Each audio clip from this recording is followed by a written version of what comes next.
morning, good afternoon, good evening, depending where you are. My name is André Laperrière. I happen to be the first executive director of the Trust Fund for Victims at the International Criminal Court. But this is not exactly what I'm going to discuss. We're going to discuss today. We've heard so far lots of very important points having to do with domestic violence and its consequences, be it trauma, isolation, marginalization, disease, and unfortunately, sometimes even death. I personally tend to look at this important issue as defined earlier as sort of an individual domestic violence, where typically you would think of one family member hurting the other, which is a very significant problem. But there's also another kind of domestic violence, which I would call a collective domestic violence arising from society, that is you, me, and everybody else, society's actions, or sometimes the opposite, society's failure to take action to protect our most vulnerable, and in this case, our seniors. So to discuss this issue, we've put together a fantastic panel, which I will introduce to you in a minute.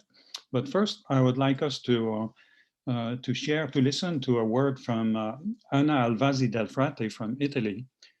Anna happens to be the chair of the Alliance of NGOs on Crime Prevention and Criminal Justice, based in Vienna in Austria. So first, Anna, the floor is yours. I'm Anna, and I'm going to talk to you as a daughter. My father is 94. As a young intellectual, he was a hero of the Second World War resistance movement in Italy against the fascists and the Nazis. All his life, he has been a very dynamic person with a successful career. After retirement, he remained active as a witness and educator for generations of younger people who had the opportunity to listen to his inspiring speeches. He is in very good health, but his short-term memory started failing him, progressively reducing his confidence and abilities. In January this year, he had to stay at the hospital for a few days, and I had to spend the nights with him because he would wake up without knowing where he was and why. And then COVID came.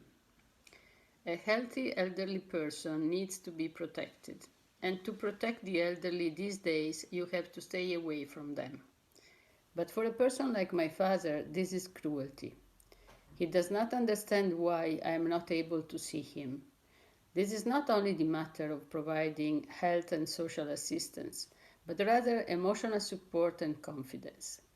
In other words, even the best equipped foster houses and the best intentioned caregivers cannot replace that so much needed familial human touch. These are real challenges for the social organization in the time of crisis. While isolation might protect my father from COVID, it is proving to be a very hard emotional experience for him and those who care for him, including myself. We need to think about diversified strategies and responses, which should build bridges between physical protection and isolation on the one hand, and moral and emotional needs on the other. It is not possible to think of the elderly only as a category at risk. It is necessary to know their needs and resilience to the challenges.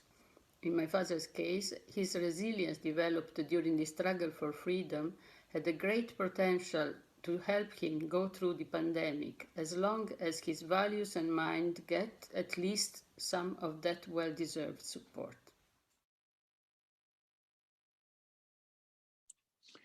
Thank you very much, Anna, for these very wise words. All right, so now I'm going to introduce to you our panel, reminding them to kindly keep track of time so that we keep some time at the end for questions and answers. So I will start, I guess, with our first speaker, which is Chief Kikelomo Edwards, which is the CEO of Dementia Care Society of Nigeria. So Kiki, please, the floor is yours. Thank you very much for inviting me to this. I really appreciate it. I had the I was at the first meeting, and everything that I thought was wrong with my country, Nigeria,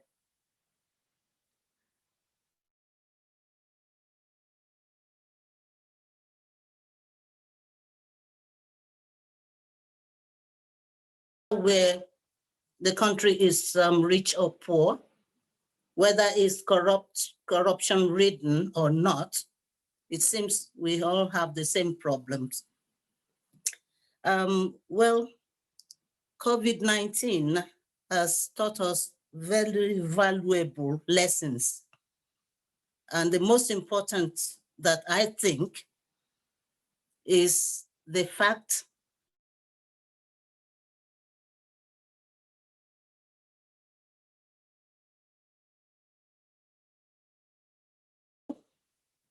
young, old, rich, poor, strong, weak, we're all one and we're all in this together. So there's no point in discrimination is what I'm saying. That's for the, just to start.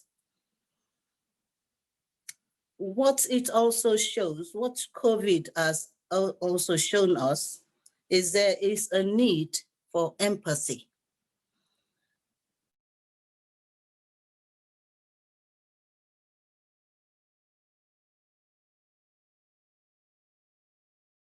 Through now will not be so much. All the countries in the world, they're all struggling to deal with the effects of COVID-19, in spite of all the different cultures and way of life. Okay, it's an eye-opener. When I first heard the first session that I've just finished, I'd already had my notes prepared to talk about issues, which unfortunately, they've all said almost everything I've put to paper.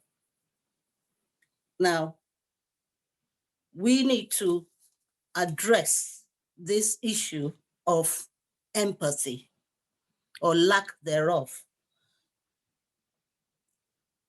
It really pains me. I don't really know how to go about this without making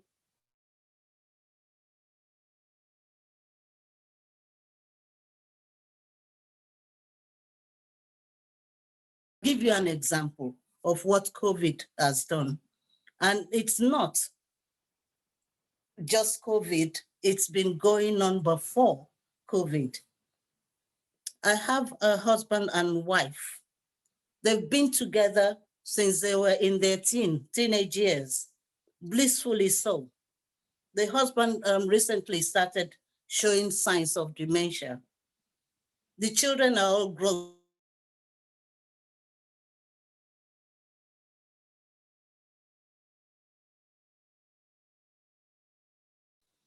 Their parents.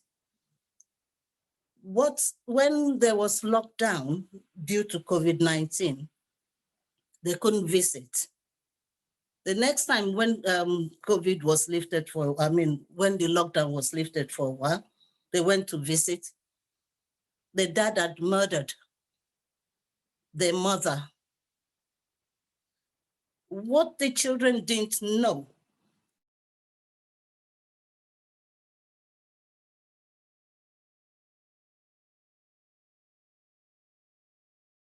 and their mother, it was their constant visit to their parents really helped in providing respite for the mother. Now, when they asked the father why he killed the mother, he said that she was nagging too much and that she wouldn't let him out.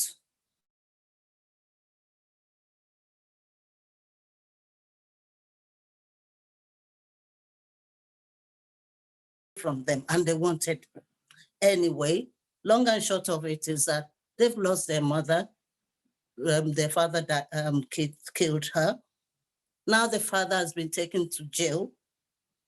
Now, what can we do about that? It's so the root cause of all of this is the lack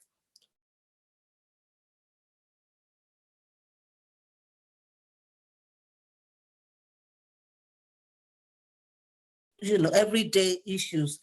How do you do with the healthcare? How do you do with the social care? How do you deal with the legal services? All of that is not in place in Nigeria so far. Now, the children are blaming themselves. Yes, they got some blame in this because they knew their father had dementia and that his cognition is not that brilliant.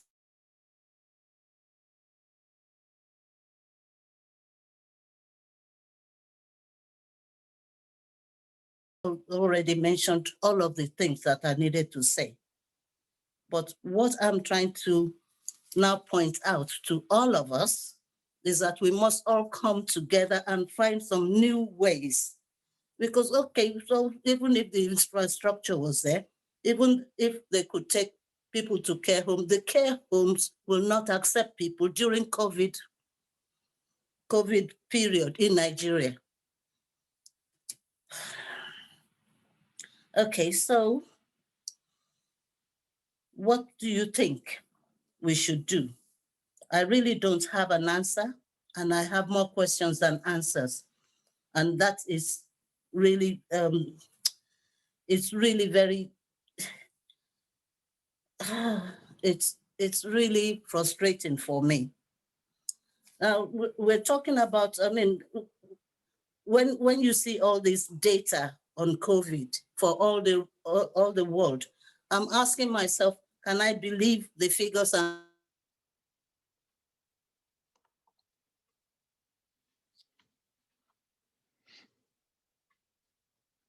doesn't make sense. I don't.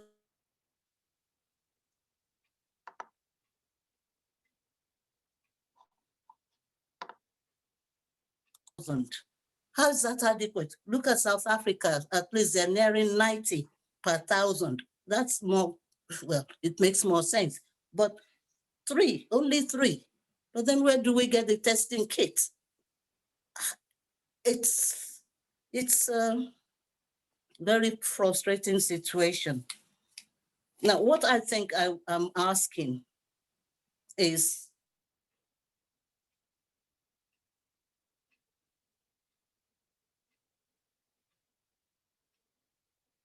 that the data that we are getting on anything and everything from Africa, especially from Nigeria, is real data. Secondly, if you're wanting to help Africa in any which way, don't gift money. Resources are what you should be giving. Or if you want to give resources, don't give it.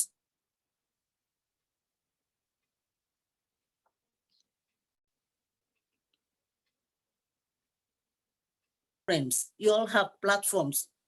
You all have people that you, for example, the dementia friends, for example, aging, they all have people that you know that will point you in the right direction of the people in need. Thank you.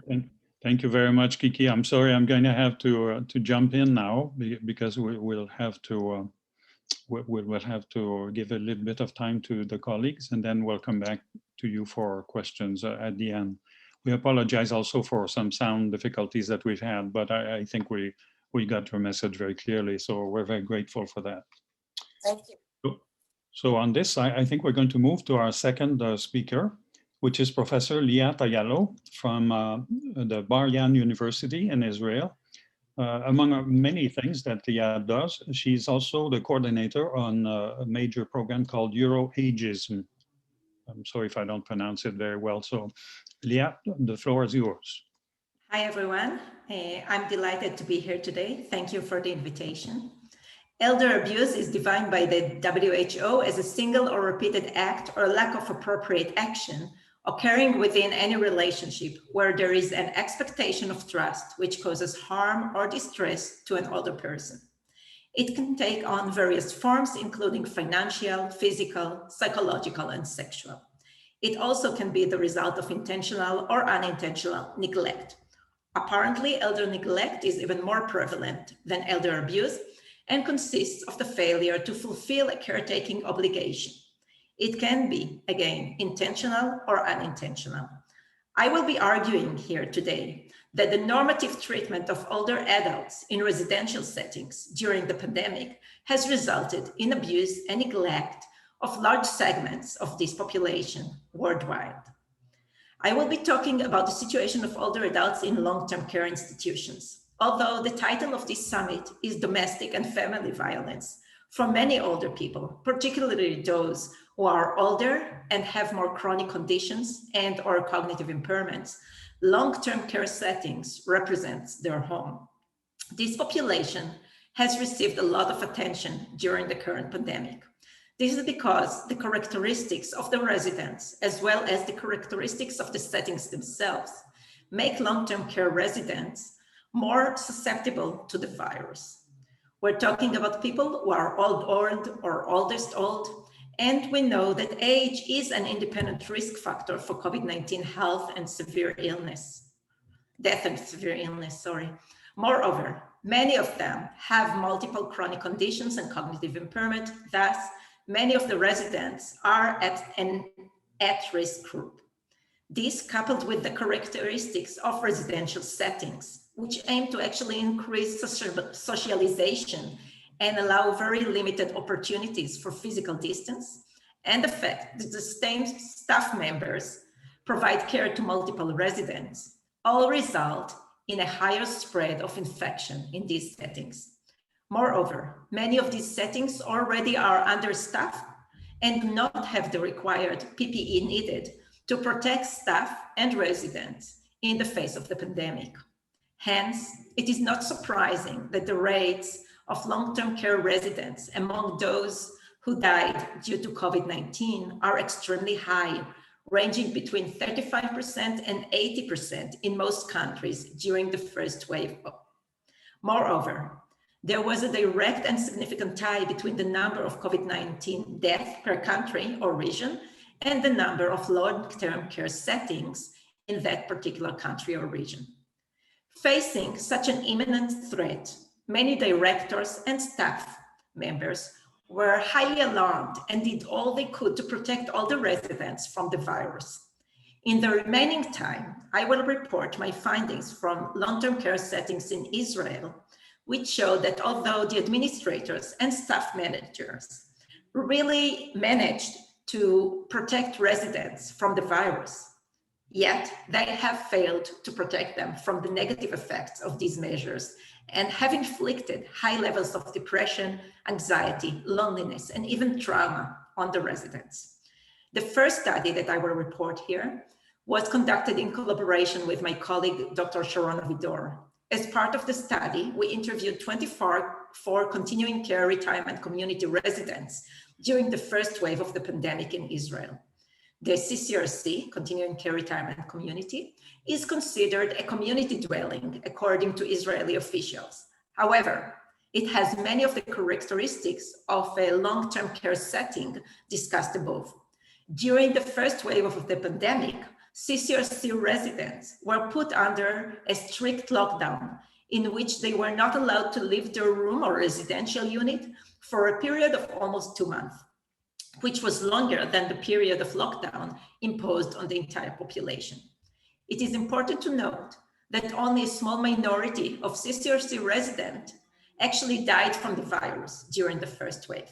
Hence, administrators were able to physically protect the residents. However, mentally, these residents have suffered tremendously.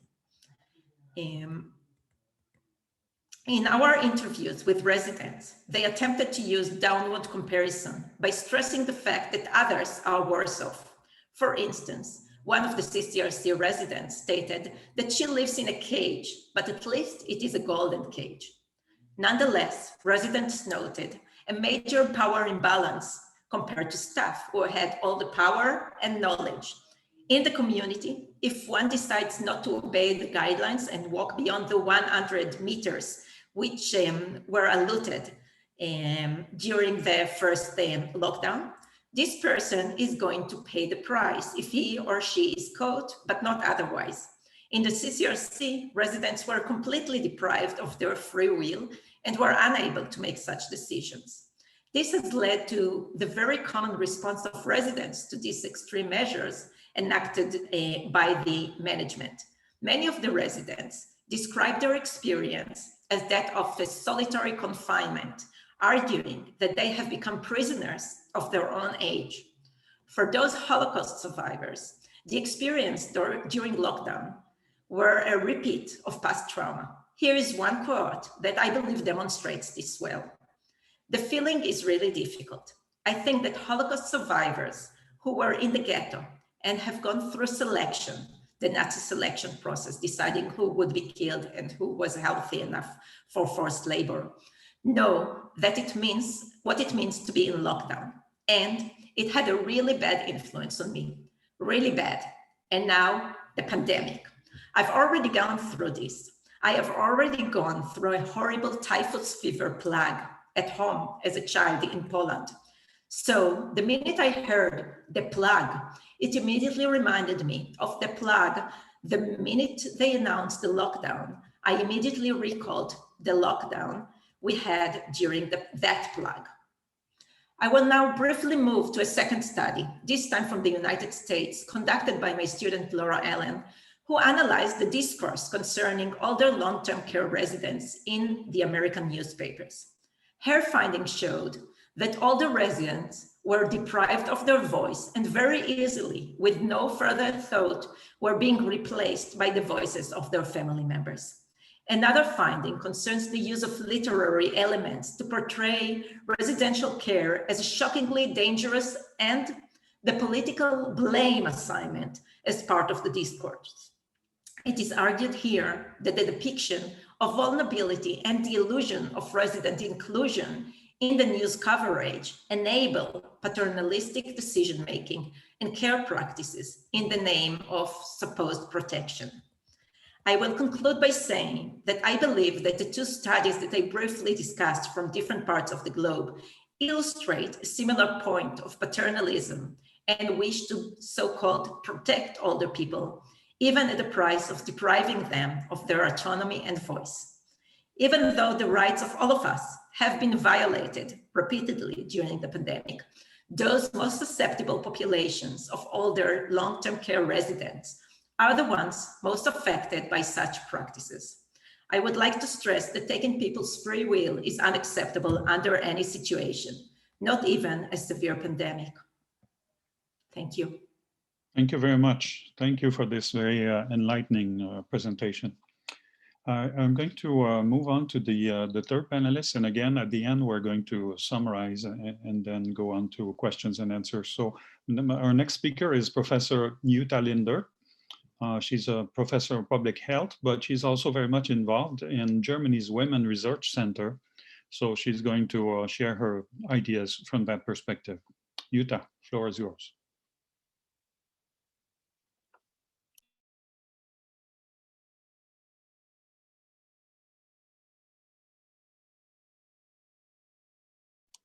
Go ahead, Jutta. The floor is yours. Thank you very much. Can you see my screen?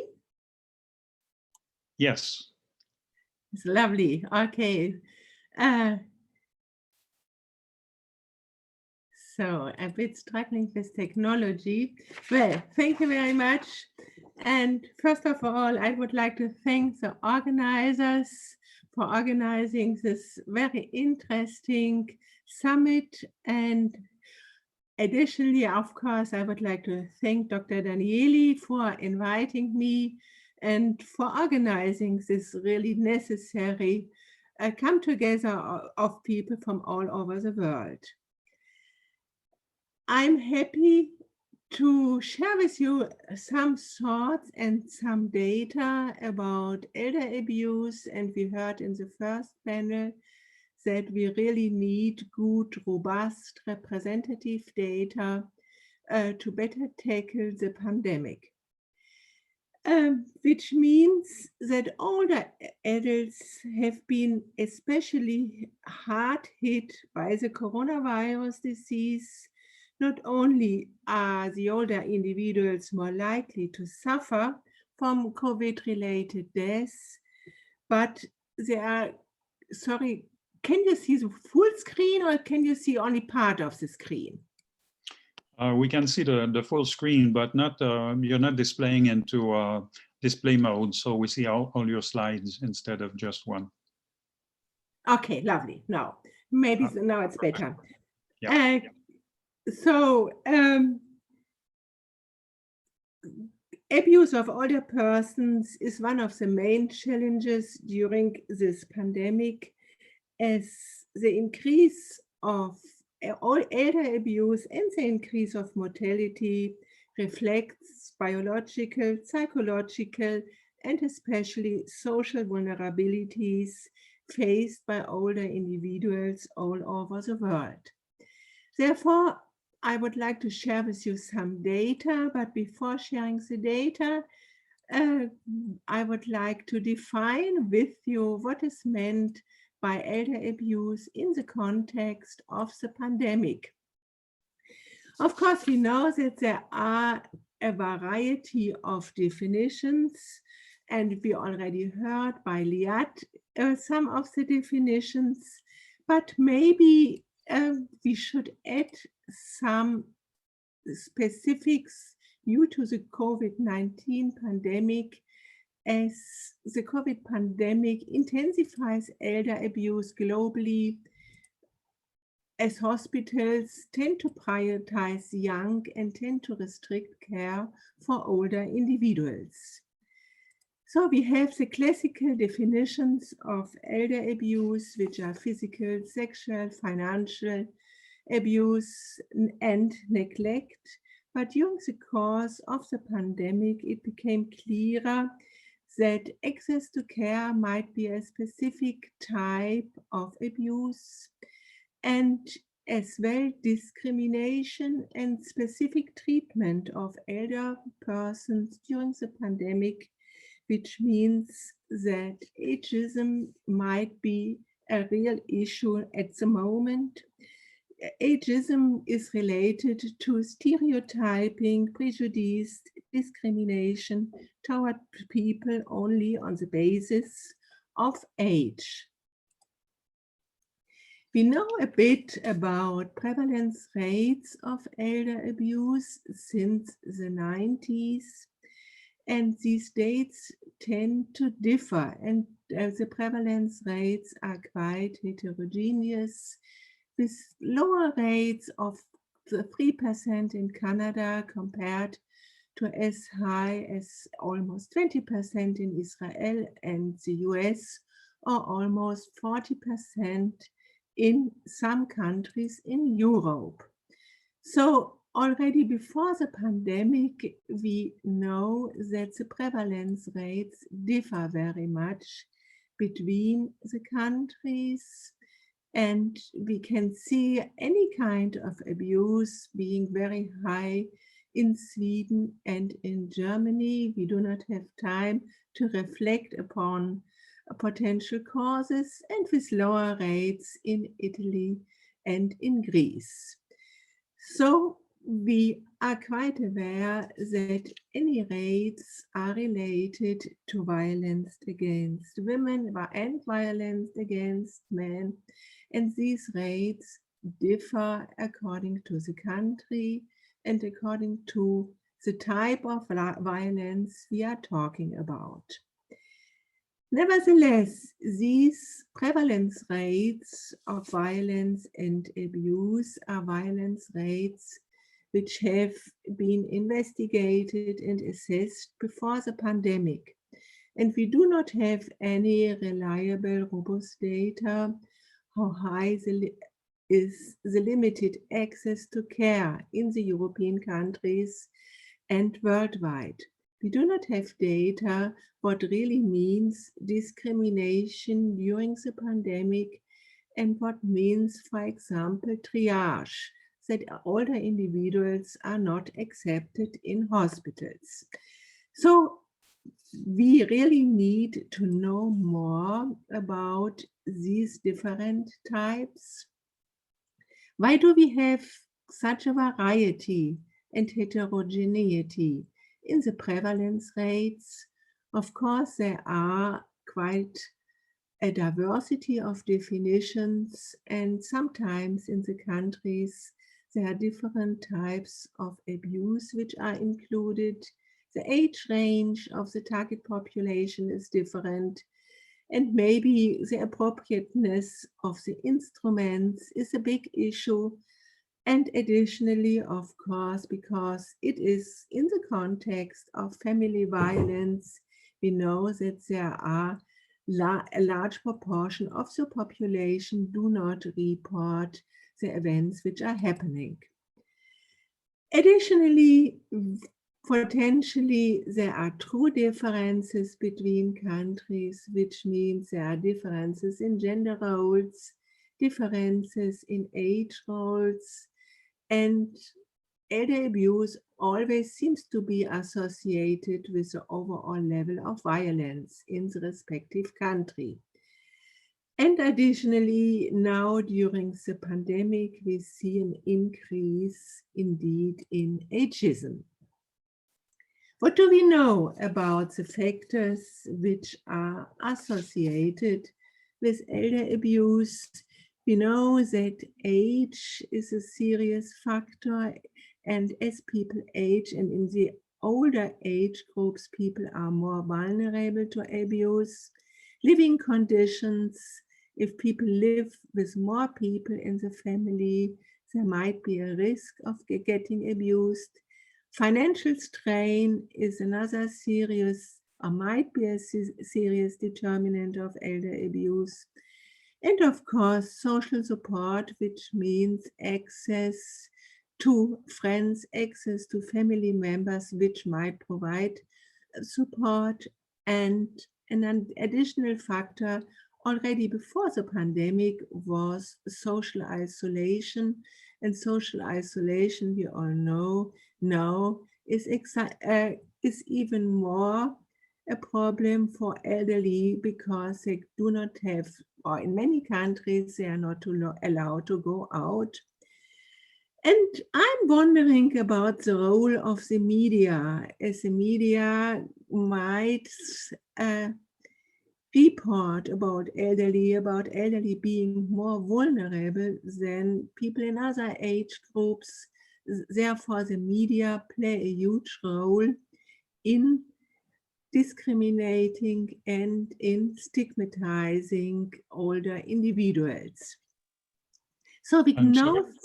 Yes? I'm sorry, I'll need to intervene because we're running out of time. So if you can. Yes, only the last slide. So we have a public health agenda. We really need robust data, and we need the identification of ageism and discrimination and specific measures to measure these, which means the development of recognition and prevention strategies.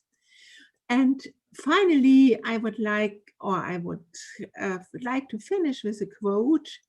The language we have heard and the practices we have observed during this crisis are tragic and explicit reminders that ageism is structural in our societies. And herewith, I would like to conclude. Thank you. Thank you very much for this very rich contribution. Now, I'll just quickly move on to our fourth and last speaker, Mr. Greg Shaw, who's director at the International Federation of Aging in Canada. So Greg, the floor is yours. Thank you. Thank you very much. And good morning, good afternoon, and good evening to all those present today. COVID-19 has seen an increase in violence against women and girls, but more so for older women. It is older people that have lost their lives disproportionately to others. The measures put in place to address this pandemic, such as confinement and physical distancing that affect livelihoods and access to services, has increased the risks of women and girls experiencing violence. Examples include health and financial stresses in the home, including a woman's loss of livelihood or earnings, restricted access to basic services and ability to leave an abusive situation, stress related to social isolation and quarantines, confinement of women within their home with a violent partner who may use COVID-19 restrictions to further exercise power and control over their partners. it's certainly seen an increase.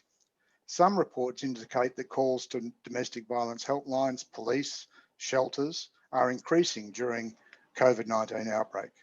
In other cases, reporting, calls for help and service use is decreasing as women find themselves unable to leave the house or access helpline or telephone services where an abuser is still in the home. Calls to Canadian domestic violence helplines have jumped during the pandemic.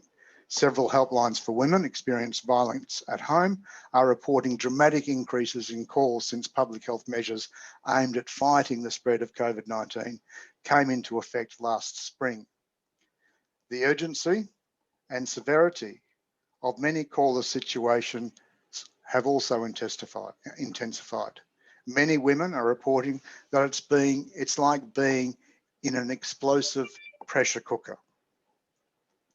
The United Nations has called violence against women and girls a shadow pandemic as the COVID-19 crisis fuels things like social isolation and tensions caused by concerns over health, safety, and financial security. The pandemic has become a new tool for abusers to gain power. As cases climb across Canada, particularly in Quebec, and several provinces tighten health restrictions again as we enter the second wave of COVID-19, we're basically back to where we were with the initial lockdowns in March and April. Calls from family, friends, and even employers of women experiencing violence have increased significantly, since public health restrictions result in victims being more isolated.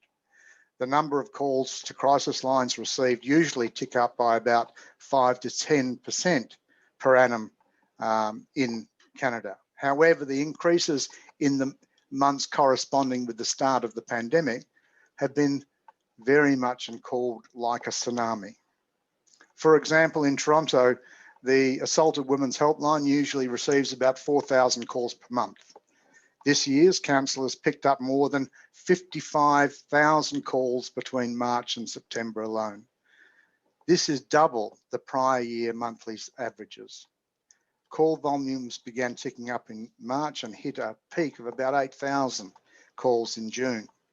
This did not include approximately 11,600 calls that didn't get through or were dropped before connecting. Women have called the helpline from bathrooms, closets, when their abuser was taking out the garbage, and there has been a noticed escalation in the severity of abuse behaviour in the calls. Where things maybe were at a level of emotional abuse and verbal abuse, they've crossed the line into physical abuse.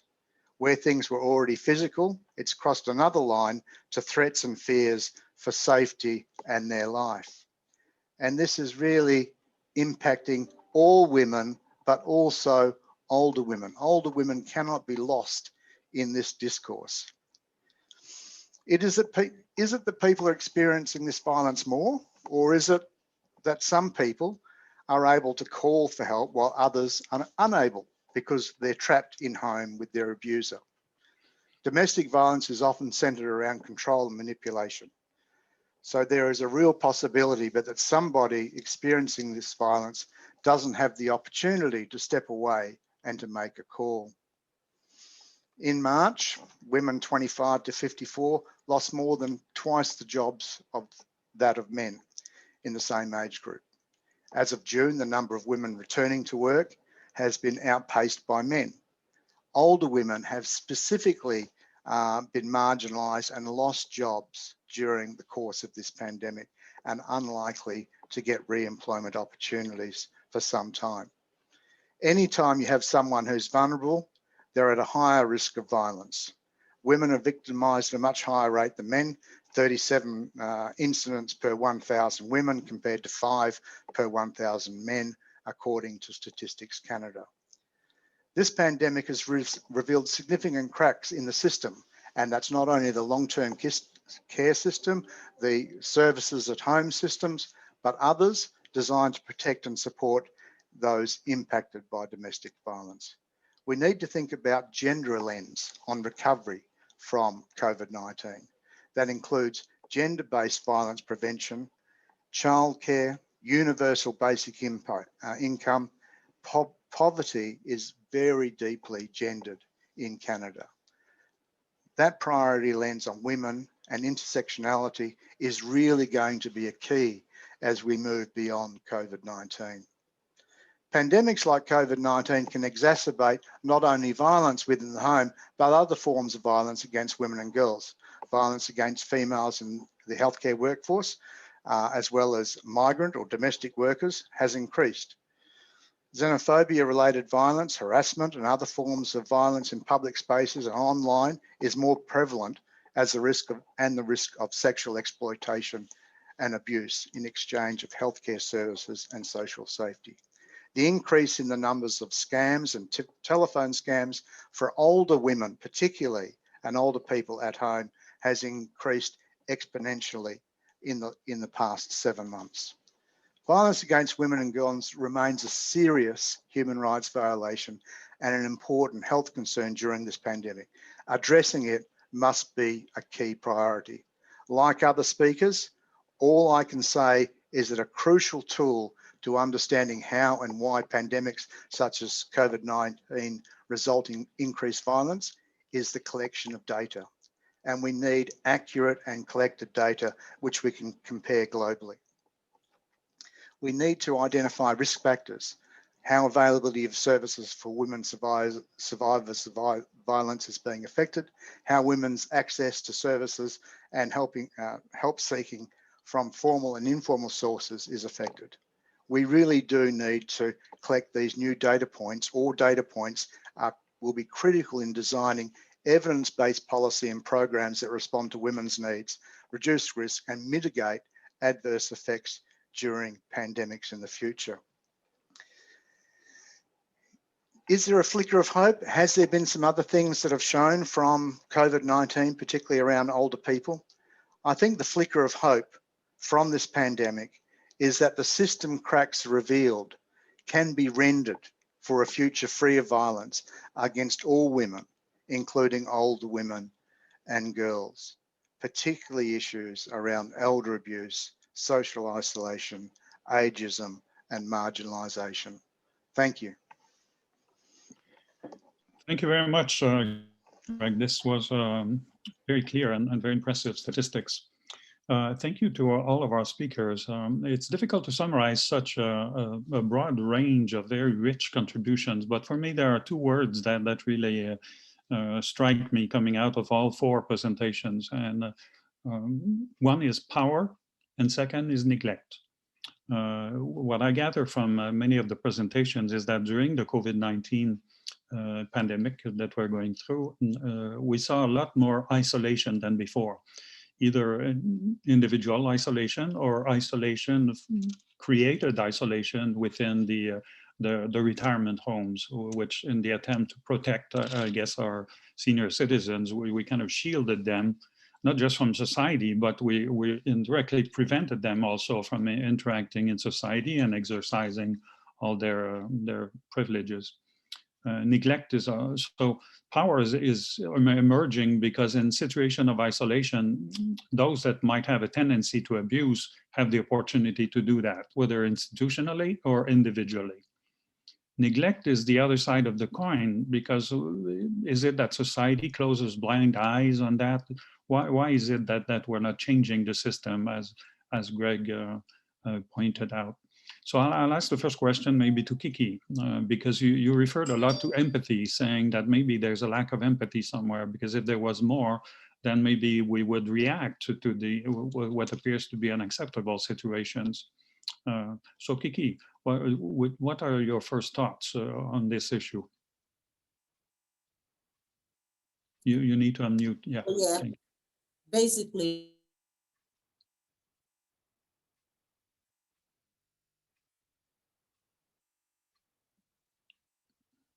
to find a way of understanding the other person, walking in their shoes. Maybe that would help us see that they're human beings as well. So a man flexing his muscles against a woman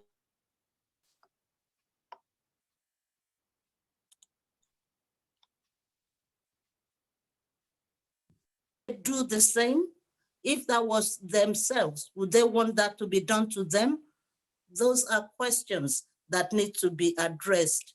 And once we can, I don't know if empathy can be learned or taught, but if everybody sees the other person as a human being, all this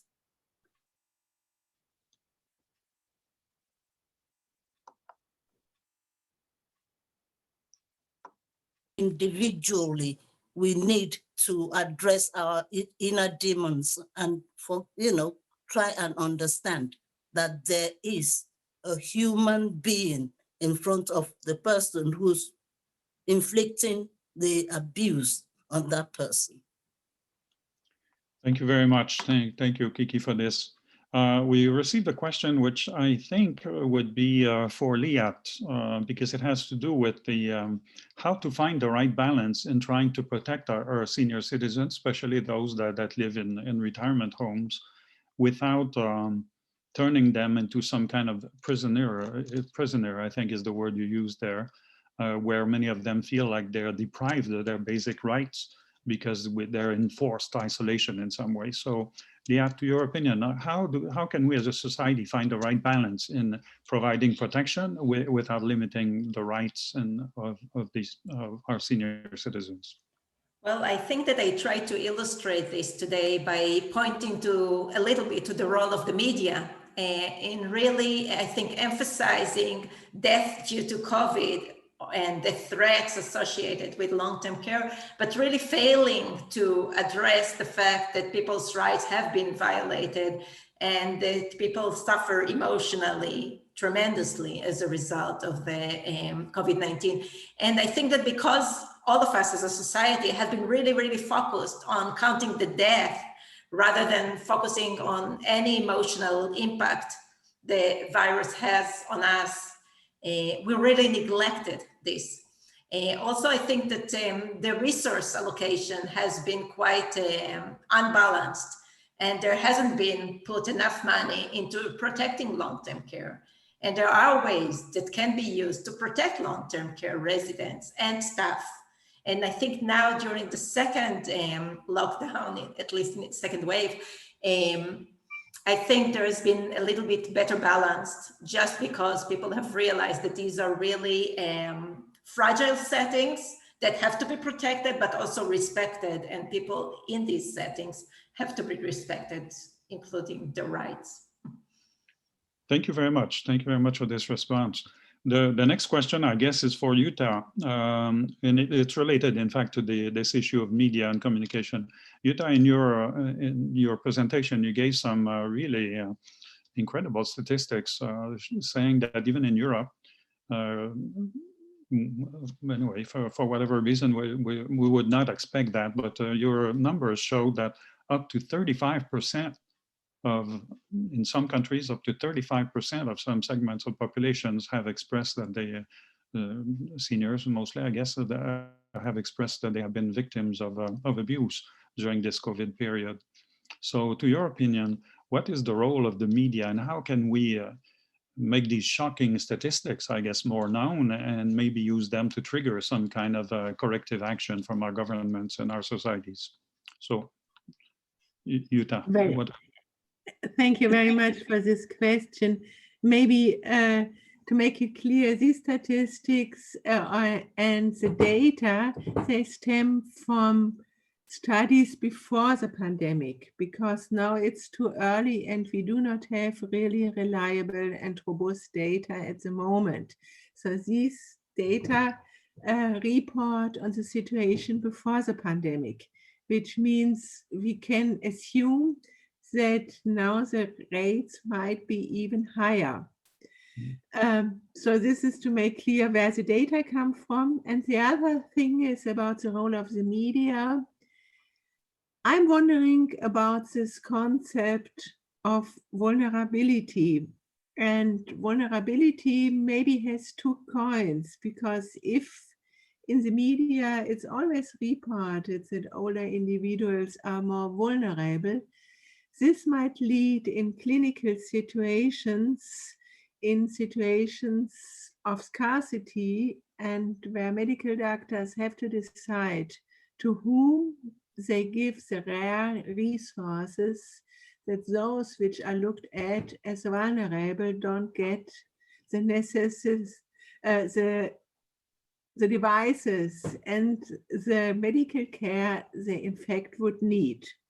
So it refers to triage, which is often done in a clinical situation. So triage means it's a general practice to identify and then to invest in those who are assumed to have a higher probability of surviving.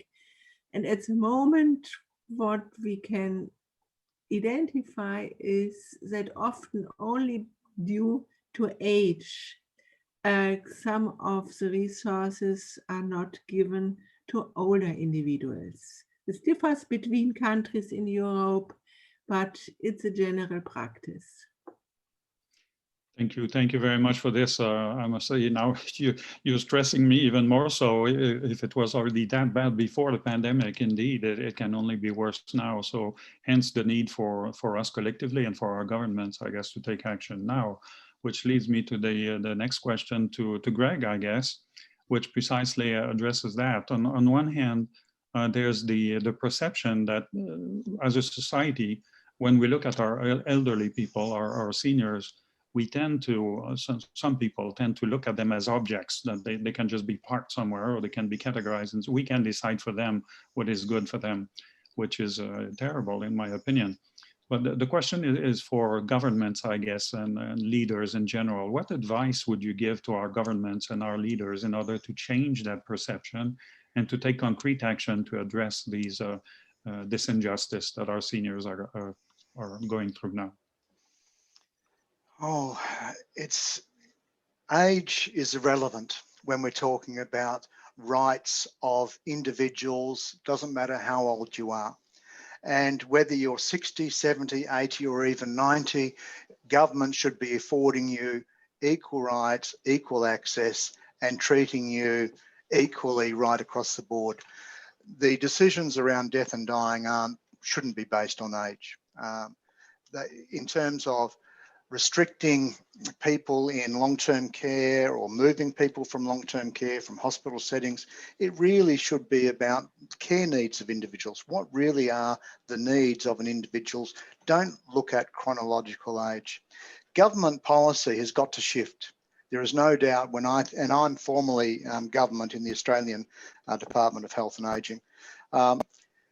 You know, the shift towards having older people's rights respected and seen more appropriately, you know, started probably 30 years ago in Australia. Pandemic planning for COVID-19 or an outbreak like COVID-19 was in place in long-term care facilities 8 years ago. That's why there's been such a low number of people dying in long-term care facilities in Australia. More people died in 2019 of influenza in Australia than died of COVID-19. Why? Because government recognised the importance of having ministers and government departments responsible for older people. That's my simple matter. Put older people first. Wow. Thank you very much for this. I'll just finish with a general question to the panel, to whoever feels like taking that question on board. We discussed a lot the issue of isolation, whether it is forced, quote, forced or isolation arising from stringent rules established to, quote, protect our senior people in elderly homes. But let's remember that the majority of senior people don't live in these homes. They live at home in their house. And many of them live alone. So really live isolation in many ways. And as a result of that, neglect was mentioned earlier.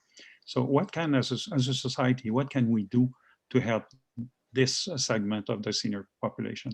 I see you're raising the hand. Greg, go for it. Technology plays a significant part in reducing the impact of isolation and loneliness. There's no doubt that it does.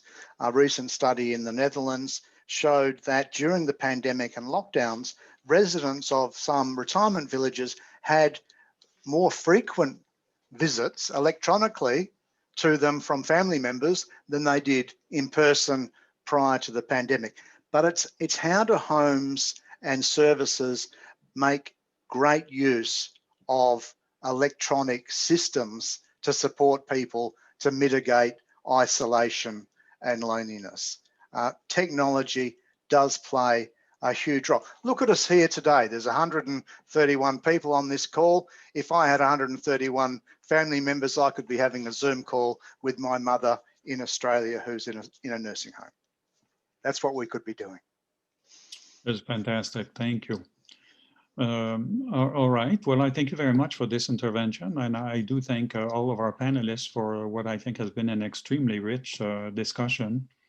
I would just like to leave the last minute if anybody has a last statement to make or something to say. Yeah, please. May I add one of the questions that appeared elsewhere here? To not forget the family members who were not able or allowed to visit their elders, and sometimes in some tragic cases do not even know if they're buried anywhere. So to go back to the issue of system and to think of the family as a system, the institutions as a system, the city, the government, etc. And to come back to Anna's voice saying, expressing the pain of the child trying to care for the older person in the family, I think is really important to remember. So in addition to what Greg said about using technology, which I totally applaud, absolutely, and using more of it, I think it's important to also remember the family unit as a whole when we talk about specific individuals of different age groups or different genders, etc., etc. Thank you. Thank you very much, Yael. So therefore, I think I'll have the last word. I'll give you my conclusion. My conclusion is, I mentioned two words that struck me in the discussion that we've had. One was neglect, and the other one was power. Abuse. Now, I wouldn't like to end on these two notes. I would like to end on one word, which is awakening. I think that is required. We as a society, you, me, everybody, we need to take action on that. And we should not think that our governments or our institutions or someone else is going to take care of that problem. That's a collective issue for all of us to be involved in this, using all the tools we have, our representatives, our media, our brothers, sisters, family networks, to create this awakening that in the end will be the solution. Thank you very much to everybody. Thank you.